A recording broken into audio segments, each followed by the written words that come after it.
Tervitus! Paar päeva tagasi tegin video sellel teemal, et kas sa juhina päriselt huvitud sellest, mida su töötajad tunnevad ja mida nad sulle öelda tahavad, aga mõnikord ei julge öelda. Või siis teed sa ainult selle näo. Ja see video sai päris palju vastukaja ja päris mitu inimest ka tegelikult kirjutas sel teemal, väites, et juhul kui inimene juhiks on juba kord saanud, järelikult ta oma töötajatest ka hoolib. Ja selle vastu mul ei ole tegelikult mitte midagi öelda. Loomulikult, kui sa oled ikkagi tiimi juht, sul on inimesed, kes on sinu vastutusel, loomulikult sa hoolid nendest inimestest, aga küsimus on lihtsalt selles, et kuidas moodi sa juhina kogu sellesse olukorda suhtud, et kas sa pead nagu ennast eksimatuks või siis sa oled tegelikult valmis leppima selle teadmisega, et mõningaid asju, mida sa teed valesti või siis sa oma ignorantsusest või teadmatusest lihtsalt ei oska õigesti teha. See ei tähenda seda, et sa oma töötajatest ei hooliks, vaid küsimus on lihtsalt selles, et kas sa tuled mingite asjade peale. Ja ma toon siin juures kaks nagu päris head näidet, mis on reaalselt minu enda koolituskogemusest toodud. Nimelt oli üks juht, kes pöördus ka minu poole küsimusega, et enam-vähem on kõik okei. Inimesed teevad oma töö ära, läbisaamine on ka okei, aga ei ole seda sära silmis, selline tavaline case. Ja siis küsisin ta käest, et kuule, kuidas teil see omavaheline läbisaamine on, kuidas sul nagu nende endaga läbisaamine on, kui lähedal sa nendele päriselt oled, et kas sa, kui sa küsid nendelt, et mis teil nagu viga on, et kas nad ütlevad sulle, et oli täiesti veendunud, et muidugi ütlevad, et meil on nii väike meeskond, meid on kokku ainult 11 inimest, et muidugi nad ütlevad. Ja ma ütlesin, et davai, teeme ikkagi väikse anonüümse küsitluse, et teeme selle meeskonna koolituse, aga laseme nendele enne anonüümselt ikkagi arvata, et mis on see omavaheline läbisaamine, kuidas nad tajuvad sind juhina. Ta oli nõus sellega. Ja siis juhtus selline asi, et see, mis puudutas töökeskkonda, see, mis puudutas meeskonda, oli kõik okei, aga tema enda kohta tuli suhteliselt kriitiline tagasiside. Kirjutan talle, siis ütlen, et kuule, näed, olukord selline, et äkki siit hakkab midagi kooruma. Ja sa ütles, et oi, tõesti väga huvitav, et see on üsna üllatav, aga loomulikult siis tuleb sellega tegelda. Ja siis järgmisel päeval oli koolitus ja ütlesin, et kas sa siis tutvustad ise neid tulemusi või tutvustan mina. Ta ütles, et ei, mina ikka olen juht, et mina peaksin nagu otsas sellega tegelema hakkama. Ja põhimõtteliselt pilt oli siis selline, et ta võttis need negatiivsed tagasiside saanud küsimused a la näiteks, et tunnen, et juht tunnustab mind piisavalt. Nad said okei, ma ei tea, 10 punktist oli seal mingisugune võib-olla 2,1 ja tegi suured silmad pähe ja küsis ühelt oma töötajalt sealt, et kuule, et kas sina tunned, et ma ei tunnusta sind piisavalt või? Töötaja oli selle peale muidugi tardunud ja ütles, et ei, minu arust sa tunnustad küll nagu piisavalt. Võttis järgmise, et sul on sellega probleeme või? Ei ole. Ja põhimõtteliselt käis nagu kõik inimesed läbi, kõik tunnistasid, et ei ole probleemi, mille peale siis juht järeldas, et järelikult siin küsitluses on mingisugune viga. Ja siis käis kõik oma juhtimisalased küsimused läbi, millele keegi loomulikult ei julgenud midagi näkku öelda juhile ja jõudis siis lõpuks järeldusele, et järelikult siin on mingisugune suur segadus. Ja mina siis ütlen kõrvalt ühel hetkel, et kuulge inimesed, et kõik, kes sellele küsitlusele vastasid, on praegu siin ruumis, et kui tulemused on sellised kehvakesed, järelikult te olete ise vastanud, mille peale oli totaalne haudvaikus. Ja üks inimene siis tegelikult julges nagu häält teha ja ütles, et tema näiteks on suhteliselt uus inimene ja tema nagu tegelikult tunneb küll, et mõnikord juht ikkagi võiks vähemalt uutega rohkem tegelda.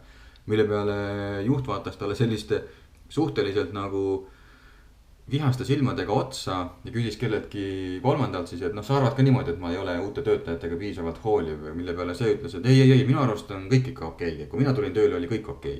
Mis tähendab seda, et nad panid nagu selle uue töötaja ka tanki, ta istus maha tagasi ja mida siis juht sellega näitas? Ta näitas seda, et sõltumata mida te minust arvate, ärge mulle seda kunagi välja öelge, sest et mina olen juht, mina olen selle koha omanik.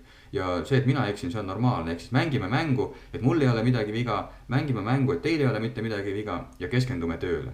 Ja võt, see ongi selline kunstlik harmoonia, millel ei ole tegelikult pikaajalist edu põhja. Ja juht ei saa mitte kunagi teada, mis on tegelikult töötajate tegelikult probleemid ja iseküsimus on, et kas ta üldse soovib päris probleeme teada saada. Selline käitumine kindlasti ei aita päris probleemidele lähemale jõuda. Aga mul on ka üks positiivne näide tuua. Oli üks tootmisettevõte ja osakonna juht oli suhteliselt noor naisterahvas ja ta oli siis saanud selle meeskonna niinimetatud pärandusena kaasa ja meeskonnas oli paar sellist päris korralikku dinosaurust, kes nagu totaalselt kontrollisid seda meeskonda. Nende käes oli suur portfell ja mitte ei olnud nii, et see, mida juht ütles, seda teeme, vaid see, mida need kaks tükki ütlesid, seda teeme. Ja samamoodi siis tegime küsitluse, tuligi välja erinevad asju seal ja kui tuli juhi kohta välja, et juht noor ja õblukene küll, aga tegelikult suhteliselt kinni, suhteliselt radikaalne, suhteliselt jäik. Tõenäoliselt ta lihtsalt kartis, et kui ta ei ole piisavalt jäik, kui ta ei kehtesta, kui ta ei suru, siis tegelikult inimesed ei tule kaasa, ehk siis mingid sellised hirmud. Ja nüüd ma ütlesin talle enne koolitust, et parim, mida sa teha saad, on see, et vaatame selle küsitluse läbi ja las nad ütlevad kõik asjad välja. Isegi see, kui need kommentaarides panid mingisuguseid sinu jaoks ebamugavaid asju, see on nende taju. Kui sa siin lähed kaitsesse, siis annad jälle selle signaali ja teie eksite ja minul on õigus, et ära jumala eest mine kaitsesse ja ma räägin sulle pärast koolitust, mida sa siis peaksid edasi tegema. Ja tegimegi selle koolitusprotsessi siis läbi ja inimesed päeva jooksul täiega hästi avanesid. Lõpetasime sellega, et tulid mingid konkreetsed juba ettepanekud nendelt niinimetatud dinosaurustelt siis ka, et mida võiks teha, mida võiks proovida, et päriselt seda õhkkonda paremaks muuta ja koostööd aktiivsemaks muuta. Ja siis päeva lõpuks siis saime nagu päris headeks sõpradeks ja ka need inimesed tegelikult jõudsid juhile juba lähemale. Ja ma ütlesin siis juhile, et nüüd on see koht, kus sa lähed tagasi ja teed juba homme koosoleku, kus sa ütled sellist asja. Et suur aitäh teile, et te selle küsitluse nagu ausalt läbi tegite ja ma ütlen ausalt, et see tegi mulle haiget, sest ma ei oleks arvanud tegelikult, et ma teie arvates nagu päris palju nagu võssa olen pannud, aga nagu ma näen, siis ma ei ole tegelikult väga hea juht, et ma arvasin, et ma olen jube hea juht, aga tundub, et ma ei ole väga hea juht, aga ma ei saa kuidagi paremaks juhiks ka, kui teie mind ei aita. Ehk siis ma tahan kõike seda aktsepteerida, mis te olete siin öelnud. Ja ma usun, et niimoodi tajute ja mulle tundub, et ma ei ole tõesti mingitele olulistele asjadele tähelepanu osanud pöörata. Aga ma palun teilt abi, et muutuda paremaks ja muutuda selleks meeskonnaks, kes teeb asju ja kus julgetakse üksteisele ka võib-olla päris asju välja öelda. Ja teie seda esimese sammuna tegite ja ma olen selle eest teile väga-väga tänulik. Ja ta tegi selle koosoleku ära ja ma helistasin talle 3 nädalat hiljem ja küsisin, kuidas teil läinud on.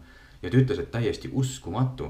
Et see, et tema muutus haavatavaks, see, et tema näitas oma inimlikkust välja ja et ta ei püüdnud enam olla see suur tark õpetaja, kes ütleb, kuidas moodi asjad käivad, vaid ta muutus oma avanemise kaudu tavaliseks inimeseks, näidates üles oma nõrkust, oma inimlikkust, andis ta võimaluse ka meeskonnal seda teha.